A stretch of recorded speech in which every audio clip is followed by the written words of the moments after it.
Anda kembali menyaksikan IDX Session Closing. Setelah lebih dari 1 tahun pandemi COVID-19 menyerang beberapa negara, ternyata ada sebagian negara yang menyatakan bebas dari COVID-19 hingga saat ini. Nah, negara mana sajakah itu? Berikut informasinya untuk Anda.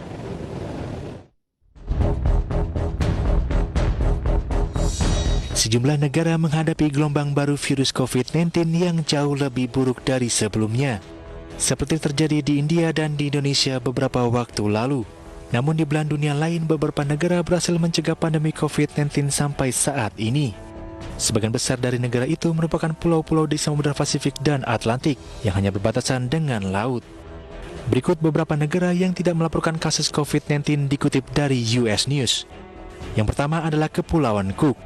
Terdiri dari 15 pulau kecil, Kepulauan Cook merupakan negara kepulauan yang terletak di Pasifik Selatan, lebih dari 3.000 km timur laut Selandia Baru. Negara itu dilaporkan telah mencegah virus keluar dengan karantina wajib saat masuk. Dan untuk sementara melarang kapal rekreasi dari pelabuhannya termasuk kapal pesiar. Berikutnya adalah Kiribati. Kiribati terletak sekitar 3.000 km barat daya Hawaii. Negara ini merupakan satu-satunya negara yang terletak di keempat belahan bumi. Kiribati memberlakukan pembatasan perjalanan untuk memerangi COVID-19 sejak dini. Hal itu dipermudah dengan minimnya maskapai penerbangan yang melakukan perjalanan ke negeri terpencil itu. Dan yang terakhir adalah Nauru. Nauru merupakan negara terkecil ketiga di dunia berdasarkan ukuran wilayah. Dengan luas wilayah hanya sekitar 13 km persegi, Nauru adalah rumah bagi populasi terkecil di dunia dengan 10.000 penduduk. Negara itu dilaporkan telah mencegah virus corona melalui pembatasan perjalanan serupa ke negara pulau tetangga mereka. Berbagai sumber untuk IDX Channel. Baik pemirsa, ternyata masih ada beberapa negara yang saat ini mencatatkan 0 kasus COVID-19. Nah, salah satunya tadi adalah Pulau Cook dan juga Kiribati. Tapi memang untuk Indonesia sendiri hingga saat ini masih mencatatkan adanya penambahan kasus COVID-19.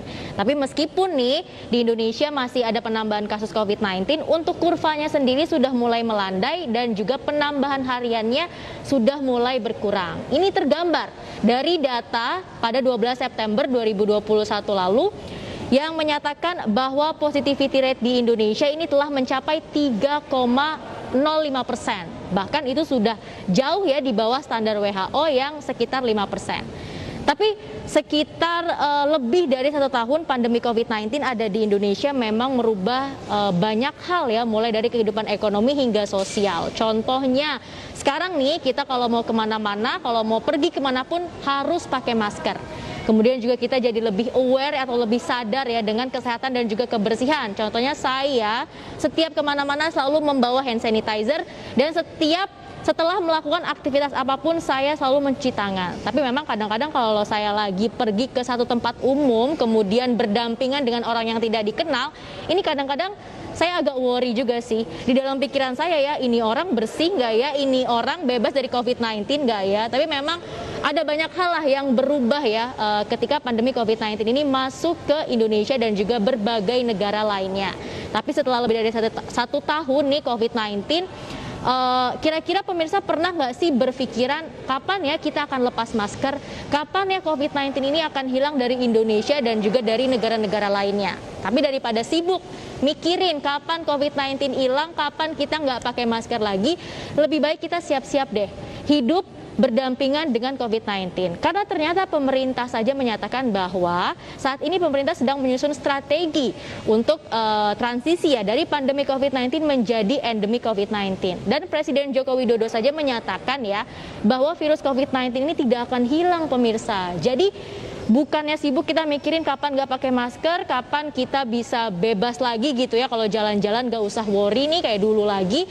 Lebih baik kita mempersiapkan diri gimana caranya ke depannya kita harus siap nih kalau kita harus berdampingan ya hidup dengan COVID-19. Nah, hal ini juga dinyatakan oleh Presiden Joko Widodo dalam tayangan berikut ini dan langsung saja yuk kita saksikan. Tidak mungkin akan hilang dan oleh sebab itu kita harus mulai menyiapkan transisi dari pandemi ke endemi dan juga mulai belajar hidup bersama dengan COVID. Ini penting saya sampaikan agar kita tidak euforia yang berlebihan, senang-senang yang berlebihan, karena kita semuanya, masyarakat harus sadar bahwa COVID selalu mengintip kita, sehingga protokol kesehatan harus terus dilakukan, terutama memakai masker. Oke pemirsa, ternyata Presiden Joko Widodo saja menghimbau seluruh masyarakat Indonesia ke depannya ya harus tetap taat protokol kesehatan, salah satunya tetap menggunakan masker kemanapun dan dimanapun kita berada. Meskipun nanti ke depannya nih sudah bukan pandemi COVID-19 lagi, tapi jadi endemi COVID-19. Dan juga tentunya pemerintah ya telah menyiapkan beberapa strategi ketika Indonesia ini harus menyambut ya transisi dari pandemi COVID-19 menjadi endemi COVID-19. Nah, salah satu strategi yang akan dijalankan oleh pemerintah dalam menyambut transisi pandemi menjadi endemi COVID-19 ini adalah akan menerapkan protokol kesehatan melalui sektor teknologi gitu ya, melalui teknologi informasi di berbagai sektor. Salah satunya adalah menggunakan aplikasi Peduli Lindungi yang akan diterapkan nantinya nih ya di sektor pariwisata, kemudian juga sektor perdagangan, kemudian di industri, bahkan acara-acara keagamaan yang biasanya diselenggarakan atau dilangsungkan di setiap minggu dan juga konser musik ini harus menerapkan yang namanya aplikasi Peduli Lindungi ya. Teman-teman udah punya atau pemirsa udah punya belum aplikasi Peduli Lindungi? Karena bisa dikatakan bahwa aplikasi Peduli Lindungi ini adalah satu hal wajib yang harus kita miliki begitu ya di tengah pandemi COVID-19, karena menjadi syarat agar kita ini bisa melakukan berbagai aktivitas dan juga kegiatan ekonomi maupun sosial. Tapi selain menerapkan aplikasi Peduli Lindungi di berbagai sektor, tentunya pemerintah juga telah menyiapkan strategi lainnya nih dalam menyambut pandemi menjadi endemi COVID-19. Apa saja itu? Kita saksikan langsung pernyataan dari Menteri Kesehatan Budi Gunadi Sadikin dalam tayangan berikut ini. Yang terkait dengan hidup bersama pandemi selain protokol kesehatan adalah testing dan tracing. Ini penting sekali untuk kita perkuat. Arahan Bapak Presiden nanti testing dan tracing ini harus sangat terarah. Tidak massal. Benar-benar yang butuh. Atau istilahnya para ahli kesehatan adalah testing epidemiologi. Bukan testing untuk screening. Yaitu testing yang dilakukan ke suspek dan kontak erat yang memang bergejala. Bukan semua orang dites karena mau melakukan aktivitas tertentu. Ini juga nanti akan kita bangun, kita perkuat, karena sama seperti protokol kesehatan, testing dan tracing yang kuat sangat diperlukan untuk kita hidup bersama epidemi ini. Ya, kalau nanti sudah berubah yang tadinya melawan pandemi, mengatasi pandemi menjadi hidup bersama epidemi. Strategi yang ketiga, selain protokol kesehatan, testing dan tracing adalah strategi perawatan atau terapeutik. Bapak Presiden memberikan arahan secara spesifik bahwa nantinya harus ada perawatan untuk layanan primer, isolasi-isolasi dengan pengobatan-pengobatan dasar. Sehingga rumah sakit hanya diisi dengan kasus-kasus.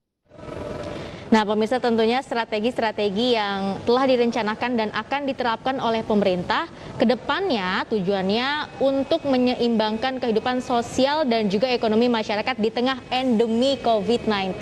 Tapi kalau kita cermati lebih jauh lagi, tadi pemerintah dan juga Menteri Kesehatan ya Budi Gunadi Sadikin menyatakan bahwa aplikasi Peduli Lindungi ini nantinya akan diterapkan di seluruh sektor. Tapi sayangnya terkait dengan aplikasi Peduli Lindungi ini masih banyak masalah yang ditemukan di lapangan. Nah, salah satunya aplikasi Peduli Lindungi ini merupakan aplikasi yang bisa dikatakan wajib di-download ya oleh masyarakat ya. Tidak hanya ada di Play Store tapi juga ada di App Store nih pemirsa. Dan untuk di Play Store sendiri ini telah diunduh atau telah di-download lebih dari 10 juta pengguna.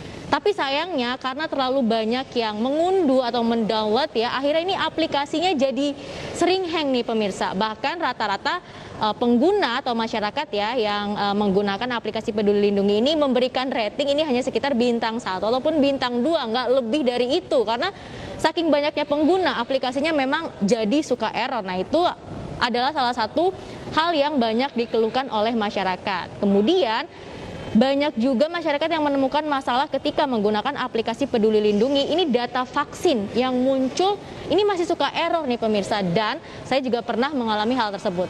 Saya cerita dikit ya, jadi ketika saya mengunjungi salah satu pusat perbelanjaan di Jakarta Selatan, tentunya sebelum masuk mall kita harus scan QR Code dulu ya, lewat aplikasi Peduli Lindungi. Tapi ketika saya sudah melakukan scan barcode tersebut, ini data yang muncul ternyata saya baru melakukan vaksin di tahap pertama, padahal faktanya enggak dong, saya udah vaksin sampai tahap kedua loh pemirsa. Nah, itu adalah beberapa masalah yang masih muncul ya dari aplikasi Peduli Lindungi. Kemudian yang perlu diperhatikan oleh pemerintah ke depannya ketika aplikasi Peduli Lindungi ini akan digunakan oleh banyak masyarakat, keamanan datanya seperti apa. Karena ternyata ada loh aplikasi Peduli Lindungi atau website dari Peduli Lindungi ini yang ternyata palsu. Jadi sebenarnya dibuat mirip dengan Peduli Lindungi, tapi sebenarnya itu bukan Peduli Lindungi yang asli. Dan bahayanya kalau sampai masyarakat ini menemukan atau menggunakan aplikasi Peduli Lindungi yang palsu, nanti data-datanya bisa disalahgunakan oleh pihak-pihak yang bertanggung jawab. Kemudian aplikasi Peduli Lindungi ini kan hanya bisa diinstal atau di-download di smartphone gitu ya, tapi sayangnya belum semua masyarakat Indonesia ini memiliki smartphone, hanya sekitar 58%. Artinya masih ada sekitar 42% masyarakat Indonesia tidak memiliki smartphone atau belum bisa mengakses aplikasi Peduli Lindungi. Nah, itu harus dipikirin nih sama pemerintah ke depannya kira-kira gimana ya, karena aplikasi Peduli Lindungi ini nanti akan menjadi salah satu hal wajib dan syarat bagi masyarakat ketika ingin melakukan berbagai kegiatan ekonomi maupun sosial. Itu dari sisi aplikasi Peduli Lindungi. Dan strategi lainnya yang akan dilakukan oleh pemerintah untuk menyambut pandemi menjadi endemi COVID-19 adalah menggencarkan ya testing, tracing dibuat lebih terarah, dan juga nantinya rumah sakit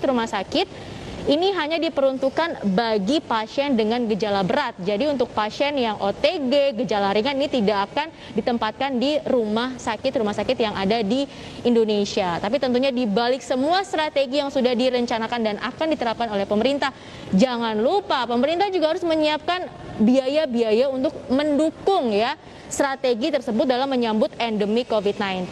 Salah satunya juga terkait dengan insentif tenaga kesehatan nih yang kita proyeksikan bahwa COVID-19 ini masih ada di tahun depan, tentunya masih membutuhkan andil dari tenaga kesehatan untuk menangani pasien yang terinfeksi virus COVID-19. Dan kira-kira biaya apa aja sih yang sudah disiapkan nih oleh pemerintah dalam menyambut pandemi COVID-19 menjadi endemi COVID-19? Kita saksikan tayangan berikut ini pemirsa. Salah satu persiapan yang dilakukan dalam menghadapi transisi pandemi menjadi endemi COVID-19 ada dalam Anggaran Pendapatan dan Belanja Negara APBN 2022. Alokasi belanja pada APBN 2022 tetap dirancang untuk pemulihan namun juga fleksibel untuk mengakomodir ketidakpastian ke depan. Sehingga APBN harus siap merespon dinamika khususnya pada sektor kesehatan dan perlindungan sosial. Sehingga program perlindungan sosial mulai dari PKH, bansos, dan sebagainya tetap harus dipersiapkan.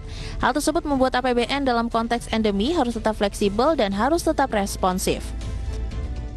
Pemulihan ekonomi dan reform struktural. Tentu kita semua tahu bahwa COVID masih akan menjadi faktor yang mempengaruhi dan sangat dipertimbangkan di dalam desain APBN 2022.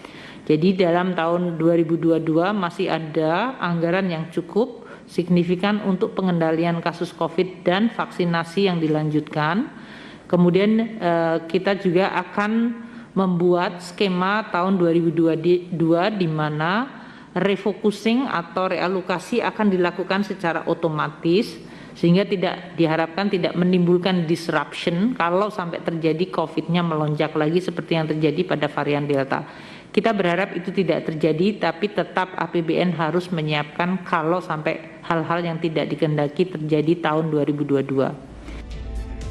Kedepannya, APBN pun siap untuk antisipatif dan fleksibel untuk melakukan refocusing dan realokasi ketika ada kebutuhan untuk mengantisipasi resiko penularan baru yang mungkin akan tinggi. Berbagai sumber, IDEX Channel.